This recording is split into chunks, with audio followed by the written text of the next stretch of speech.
भाव योगी संत नंद लाल की असीम असीम जय जयकार हो। असीम असीम जय जयकार हो।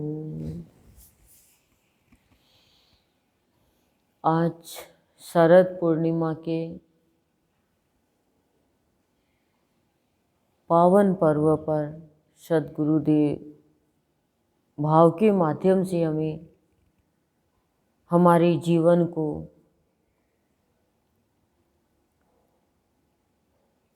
समझ पाएं,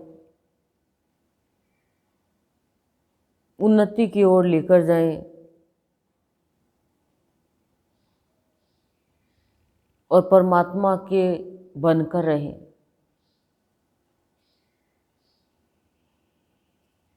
भाव दे रहे हैं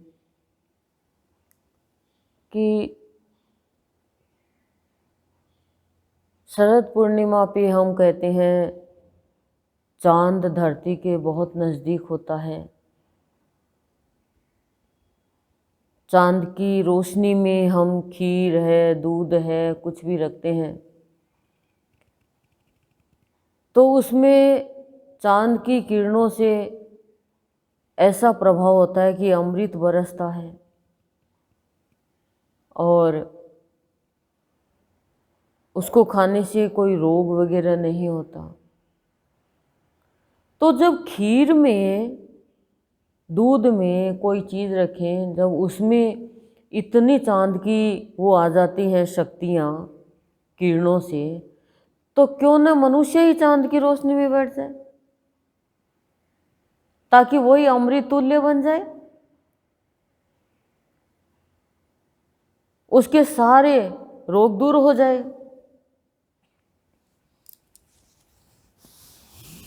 लेकिन मनुष्य ऐसा नहीं कर पाता। इसकी वजह है वह अपनी शान और शोहरत दिखाता रहता है। उसे ये ज्ञान ही नहीं रहता, वो अनजान रहता है कि मेरे जीवन में कब क्या हो जाएगा। वो अज्ञानी और अभिमानी होने के कारण अपनी शान शोहरत दिखाता है कि मैं न जाने क्या कर दूं या कर दूंगी, पर नहीं पता एक सेकंड में क्या से क्या हो जाएगा। ये ज्ञान मनुष्य को लेकर चलना चाहिए कि मेरे को यदि कुछ मिला है तो मुझे अपनी झूठी प्रतिष्ठा में नहीं जाना है, झूठे मान सम्मान में नहीं जाना है, झूठी शान शोहरत में नहीं जाना है, झूठी ख्याति में नहीं जाना है। नहीं तो क्या होगा, जिसने अपनी झूठी शान शोहरत दिखाई है उनको नीचा ही देखना पड़ा है। कुछ भी मिल गया वो तो परमात्मा का दिया हुआ है, हम अपनी बदौलत क्यों मान लेते हैं उसको कि मेरी बदौलत ये दौलत मुझे मिली है। ये बद का भाव है। कह रहे हैं सद्गुरुदेव हमें अपने संत मणि के द्वारा, साहित्य के द्वारा, भाव निर्जरणी के द्वारा, सत्संग में भजन के द्वारा इतनी बातें कहते रहते हैं, लेकिन फिर भी हम अपनी शान शोहरत के कारण उनको स्वीकार ही नहीं कर पाते हैं और समझ ही नहीं पाते हैं कि हम कुछ करेंगे तो वो हो जाएगा, हम नहीं करेंगे तो कुछ होगा ही नहीं। ये है मनुष्य की झूठी शान और शोहरत। झूठी प्रसिद्धि पाने के लिए प्राणी क्या कहता है, मेरे को मोह भी नहीं लगता, मेरे को क्रोध भी नहीं आता, मेरे को ऐसा भी नहीं होता, मेरे को वैसा भी नहीं होता, लेकिन छोटी छोटी बातों पे हम रोने भी लग जाते हैं, दुखी हो जाते हैं। तब कहाँ चला गया संत का तो ज्ञान? यही है। आज शरद पूर्णिमा पे हमारे गुरुदेव क्या कहना चाह रहे हैं इनके बातों के माध्यम से कि शान शोहरत को आज गुरु के चरणों में रमा दो, शान शोहरत को अपने इष्ट के चरणों में झुका दो, नहीं तो ये शान शोहरत प्राणी तुझसे कर्म भी अच्छे नहीं करवाएगी। और जितने भी पूर्व में संचय कर्म किए हैं अकर्म किए हैं उन सबको भूल जाओ। क्यों? क्योंकि पूर्व में जो संचय कर्म अकर्म है, संचित कर्म है, प्रारब्ध है, वो हमारा पीछा नहीं छोड़ेंगे, वो हमारे साथ चलेंगे, वो हमें वो जबरदस्ती वो काम करवा लेंगे हमसे। जो हमने बुरे कर्म किए हैं, जो हमने पाप कर्म किए हैं, उन सबको भूलना होगा हमें। आएंगे हमारे जीवन में, श्री राम के जीवन में भी आए। प्रारब्ध पीछा कर रहा है और राजा दशरथ कुछ और ही चाह रहा है, लेकिन प्रारब्ध ने पीछा नहीं छोड़ा, पूर्व संचित कर्म ने पीछा नहीं छोड़ा।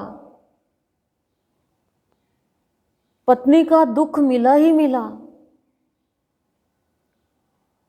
जो हम सोच समझ के करते हैं ना काम, वो प्रारब्ध होते हैं। प्रारब्ध हमारा पीछा नहीं छोड़ते हैं।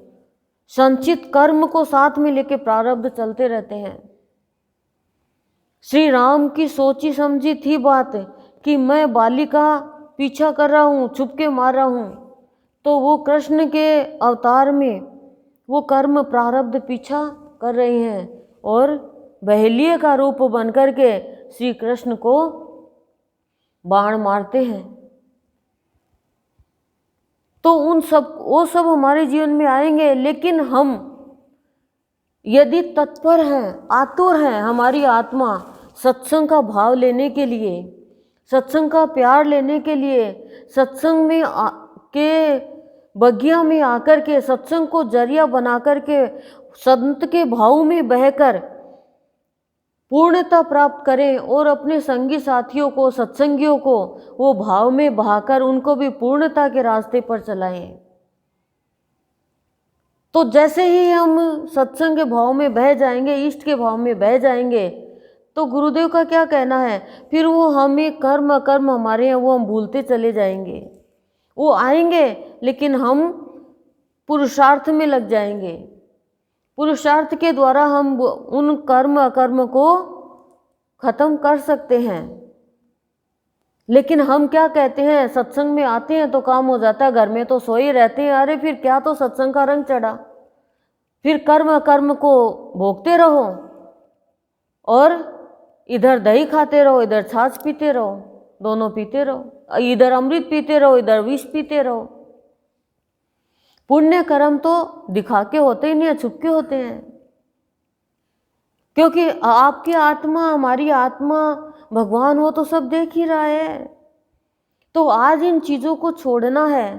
तभी गुरुदेव क्या कह रहे हैं, शरद ऋतु की जो आपको ठंडक है, जो शांति है, वो सदा मिलती रहेगी और शरद ऋतु प्रदान करती रहेगी ठंडक और शांति। लेकिन सत्संग की खुशबू की लगन, सुगंध ले हम जाकर। अमृतवाणी है वो सुगंध का रूप है, भजन है वो सुगंध का रूप है। और नहीं तो असुरों के जैसे जरा सा मिल गया और अपनी शान शोहरत दिखाने लग गए, भगवान के सामने भी दिखाने लग गए। क्या शान शोहरत चली क्या उनकी? नहीं चलती किसी की भी। फिर भी एक दूसरे को देख करके हम समझ नहीं पाते हैं। मेरे गुरुदेव तो आज मुझे शरद पूर्णिमा का यही भाव दे रहे हैं और मैं आप लोगों को बांट रही हूँ, सभी को। और आपको इन भावों को बटोरना है। ये भाव लेकर चलेंगे तो जीवन में कुछ संग्रह करके, भले बुरे कर्मों को भुला करके इष्ट के भाव में बहते जाएंगे और शरद पूर्णिमा के जैसे हम भी क्या होंगे, पूर्णिमा को प्राप्त करेंगे। ओम शांति शांति प्रशांति।